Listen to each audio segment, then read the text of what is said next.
Hey, yeah, it's four days in Atlanta.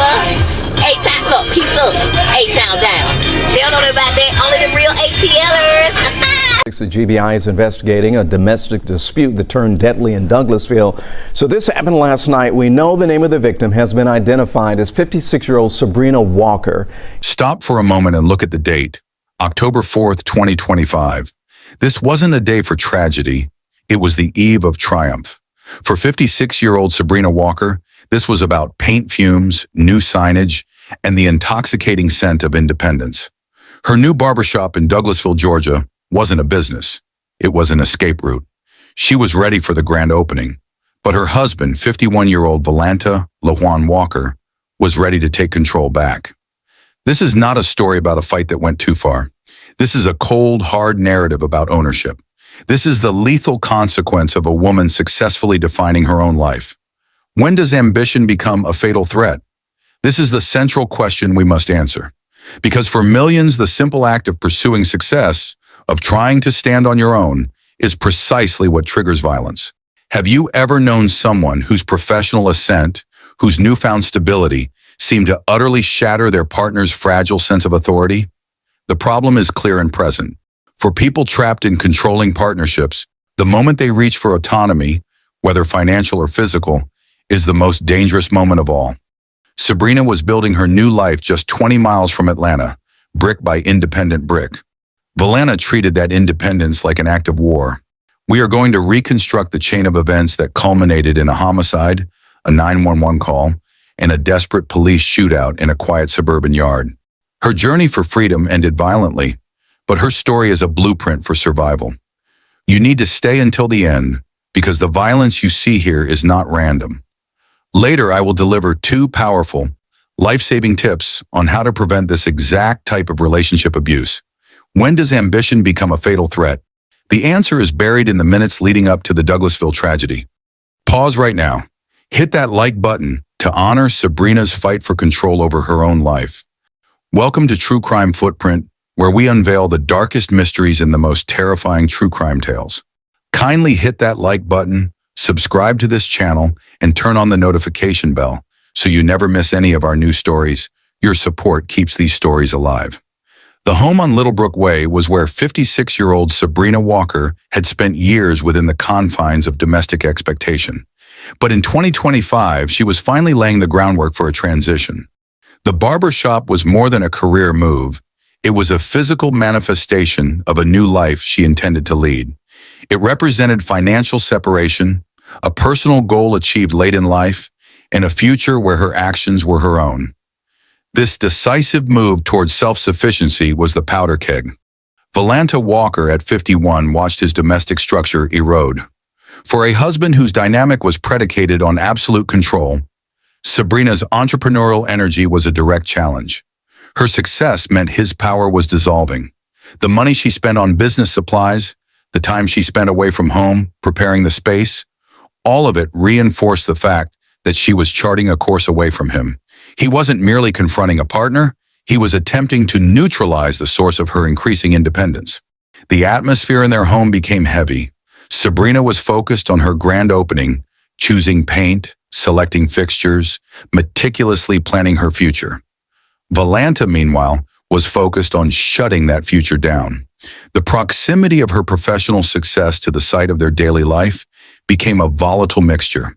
The conflict that began that evening was not about a minor slight or a forgotten chore. It centered entirely on the struggle for dominance. The rising hostility inside that Douglasville house confirms the painful reality. When does ambition become a fatal threat? It becomes fatal when the pursuit of personal freedom is interpreted by a controlling partner as the ultimate act of abandonment. And that night, Volanta Walker ensured Sabrina would never walk into her new shop. The conflict inside the Littlebrook Way residence reached its breaking point. Sabrina Walker, knowing the argument had turned lethal, fled. She bolted from the house, not toward a car or a phone, but simply out into the night air of her own yard. She sought escape from the walls that had held her captive. Volanta Walker did not hesitate. He went for the handgun. The deliberate act of pursuit is the defining detail of this case. The shouting may have stopped when she was outside, but Volanta rejected any potential moment of calm. He chose to continue the aggression. He armed himself. He followed her into the yard. This was not a sudden burst of rage. It was a conscious decision to extend the violence and employ lethal force. Volanta cornered her. In the suburban darkness, near the very street where neighbors lived their quiet lives, Volanta La Juan. Walker shot Sabrina Walker. She fell in the yard of the home that she had been trying to leave behind. Her life cut short just as she had found her footing. The moment the weapon was fired, the crime was sealed. At approximately 9:27 p.m., the Douglasville Police Department received the 911 call. What had started as a domestic dispute was now a high-priority homicide. When officers arrived, the scene instantly confirmed the worst. Sabrina Walker was lying deceased in the yard. Volanta Walker stood nearby, still armed with the handgun. Her dream of independence, symbolized by the barbershop just a short drive away, died with her on that grass. The arrival of the police meant the violence wasn't over.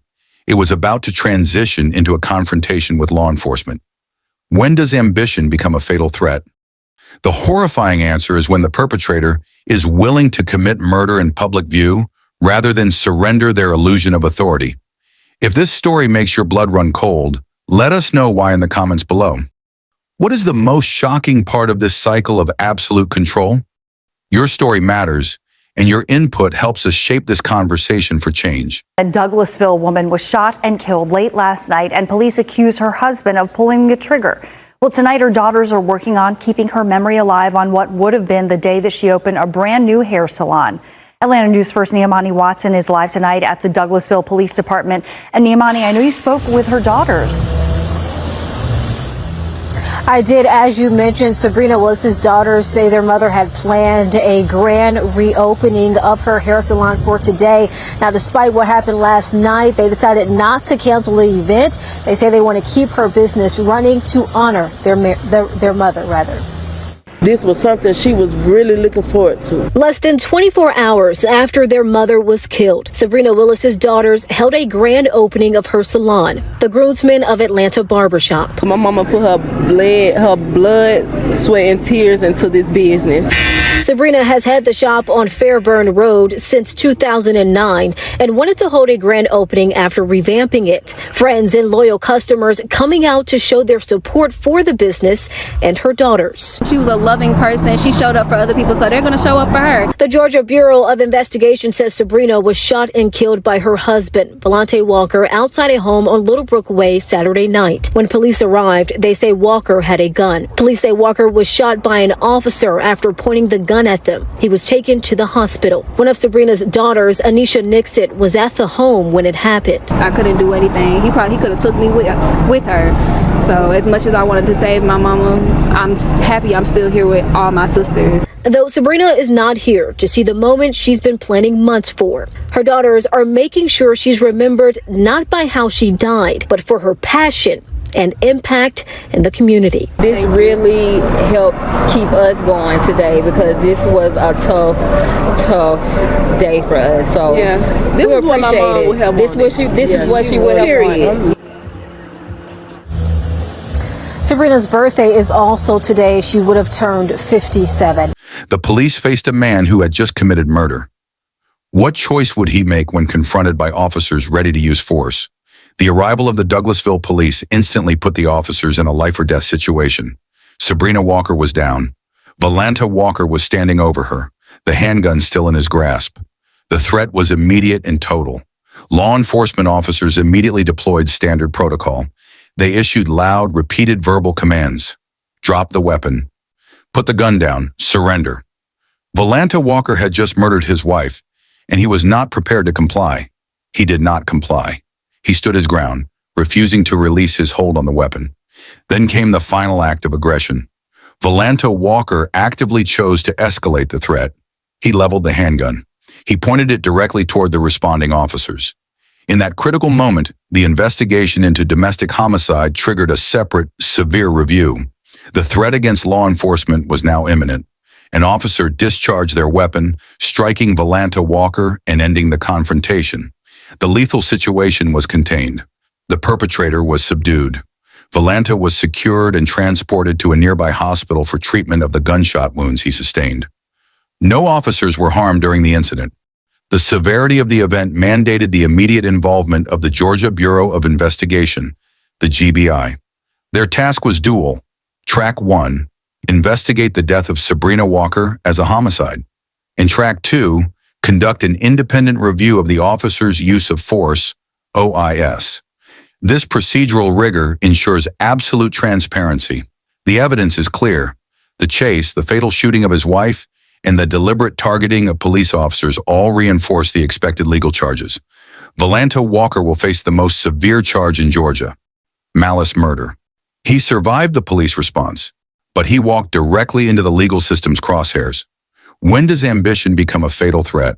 It becomes a threat when the perpetrator is willing to take multiple lives, first his wife's, and then potentially the responding officers, rather than relinquish control. This trajectory is a vital lesson. The legal battle for justice is only half the story. The other half lies in recognizing the warning signs that preceded this horrific event. We promised you powerful, life-saving advice. It's time to deliver on that promise. The GBI investigations are complete, and the full weight of the legal system now rests on the Douglas County District Attorney's Office. They will prosecute Volanta Walker for the murder of his wife. The evidence of escalation and pursuit, the final undeniable chase into the yard, supports the highest possible charge. Sabrina Walker's journey for independence was violently cut short, but the life she attempted to build, symbolized by that empty barbershop, provides the final, essential lessons we must internalize. When does ambition become a fatal threat? It becomes fatal when we fail to recognize the warning signals. As promised, here are 2 powerful, life-saving tips on how to prevent domestic violence and relationship abuse, directly drawn from the dynamics that destroyed Sabrina's future. Tip 1. Recognize the financial autonomy trigger. In controlling relationships, the single most dangerous moment is the attempt to gain financial or professional separation. If a partner reacts with intense fury, threats, or possessiveness when you secure a new job, start a business, or gain monetary independence, you are no longer dealing with simple jealousy. You are facing a severe safety threat. Their rage confirms that your success is viewed as their total loss of control. Never dismiss this reaction. It is a primary indicator of lethal risk. Tip 2. Develop a safety network and code word. It is essential to move beyond just emotional support and create a functional emergency plan. Establish a code word, something common like Douglasville or barbershop, with 2 or 3 trusted contacts. This word must signal immediate danger without requiring a detailed text message or phone call. When you use that word, your contacts know to immediately call emergency services to your location. Do not wait for the violence. Activate the plan the moment the emotional tension becomes unbearable. Go back and rewatch the segment where the narrator describes Volanta chasing Sabrina into the yard. That subtle detail, the choice to pursue and shoot rather than let the argument end, confirms the premeditation that will define the malice murder charge. Rewind if you missed it. It proves how deliberate the actions were. Sabrina Walker's pursuit of a life on her own terms was a fundamental human right. Her story must stand as a call to action, a reminder that recognizing the pattern is the first step toward survival. Sabrina Walker's family says she would have turned 57 years old today. She was also set to open her business here, Groomsman Atlanta, and her daughter still wanted to have the grand opening today in her honor. Do not leave this video without sharing it. You might save someone's life just by circulating these 2 tips. Subscribe to True Crime Footprint now, because the truth leaves a permanent mark. Our hearts ache for Sabrina's family. Words feel inadequate, but please know you are held in deepest sympathy and prayers. May you find strength and comfort in the memories of Sabrina. Thank you for watching, for your attention, and for joining us on this journey of reflection. Stay informed, stay vigilant, and above all, stay safe. See you on our next video.